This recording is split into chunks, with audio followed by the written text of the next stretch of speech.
ഒരു മാസം മുമ്പ് ദുർഗാകാമിയുടെ ഹൃദയമാറ്റ ശസ്ത്രക്രിയ, ആ ശസ്ത്രക്രിയ ഡയറക്റ്റ് ആയിട്ട് അല്ലെങ്കിൽ ഇൻഡയറക്റ്റ് ആയിട്ട് പല പ്രാവശ്യം ഇൻവോൾവ് ആയ ഒരാളെന്ന് ഞാൻ പറയുകയാണ്.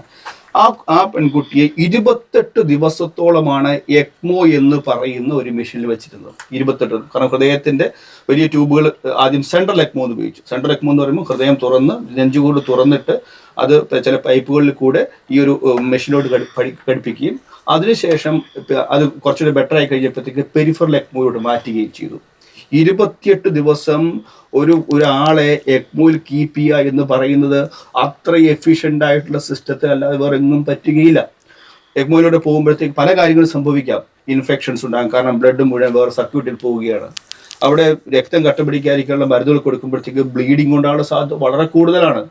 അവിടെ രക്തം കട്ട പിടിക്കാനുള്ള സാധ്യതകൾ കൂടുതലാണ്. ചിലപ്പോൾ രക്തം കട്ട പിടിക്കാം. അങ്ങനെയുള്ളപ്പോൾ ഞാൻ മനസ്സിലാക്കിയിടത്തോളം ഒരു സർക്യൂട്ട് ചേഞ്ച് പോലും ഇല്ലാതെ 28 ദിവസം ആ കുട്ടിയെ അവിടെ നമ്മുടെ ജനറൽ ഹോസ്പിറ്റലിൽ അവിടെ ചികിത്സിക്കാൻ പറ്റിയിട്ടുണ്ടെങ്കിൽ ആ സിസ്റ്റത്തിന്റെ എഫിഷ്യൻസിയാണ് കാണിക്കുന്നത്. ഒരു സംശയവുമില്ല. ഞാൻ രണ്ടാമത് വേർഡ് ഉപയോഗിച്ചു, സിസ്റ്റത്തിന്റെ ഇൻക്ലൂസിവിറ്റി. ഒന്ന് ആലോചിച്ച് നോക്കുക. ടീച്ചറിന്റെ ഏറ്റവും അടുത്ത ഹൃദയത്തിനോ ചേർന്ന പദ്ധതിയായിരിക്കും ഹൃദയം പദ്ധതിയിൽ നമ്മൾ ഉത്തർപ്രദേശുകാരായ ഒരു അതിഥി തൊഴിലാളിയുടെ കുട്ടിക്ക് ട്രൈക്കസ്പിഡ് അട്രീഷ്യ എന്ന രോഗം വന്നു. നമ്മൾ എന്താ ചെയ്തത്?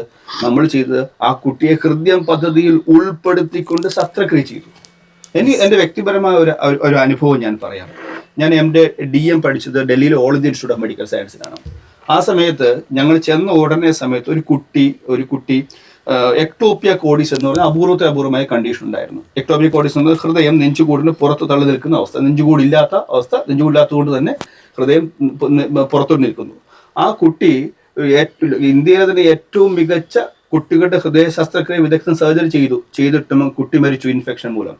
ഇൻഫെക്ഷൻ എവിടെ നിന്ന് കിട്ടിയെന്ന് അന്വേഷിച്ചപ്പോഴത്തേക്കും ഒരു തുവാലയിൽ നിന്ന് കിട്ടിയ ഇൻഫെക്ഷനാണ്. എങ്ങനെയെന്നറിയാമോ? ആ കുട്ടി ജനിച്ചത് 2000 കിലോമീറ്റർ ദൂരെയുള്ള ബീഹാറിലെ കുഗ്രാമത്തിൽ. ആ കുഗ്രാമത്തിൽ നിന്ന് അവർ യാതൊരു ചികിത്സാ സംവിധാനവും ഇല്ലാത്തപ്പോൾ ആ കുട്ടിയെ അതിന്റെ മാതാപിതാക്കൾ ട്രെയിനിന്റെ ജനറൽ കമ്പാർട്ട്മെന്റിൽ കയറ്റി ഡൽഹിയിൽ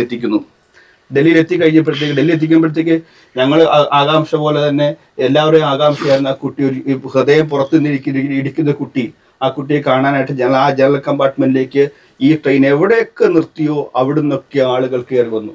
ആ ജാളിത മറക്കാനായിട്ട് ആ ഫാദർ തൻ്റെ ഒരു തുവാല എടുത്ത് ആ കുട്ടിയെ മൂടി, ഹൃദയത്തെ മൂടി. ആ ഹൃദയത്തിൽ നിന്ന് ഈ തുവാലയിൽ നിന്ന് ഇൻഫെക്ഷൻ കിട്ടിയാണ് ആ കുട്ടി മരിച്ചത്. നമുക്കിവിടെ ചിന്തിക്കാൻ പറ്റുമോ? നമ്മൾക്കൊരു കുട്ടിയെ ഒരു അസുഖമുണ്ട് എന്ന് പറയുകയാണെങ്കിൽ ആംബുലൻസിന്റെ നമ്പർ ഉൾപ്പെടെ നമ്മുടെ എല്ലാവരുടെയും വാട്സാപ്പിൽ വരുന്നു.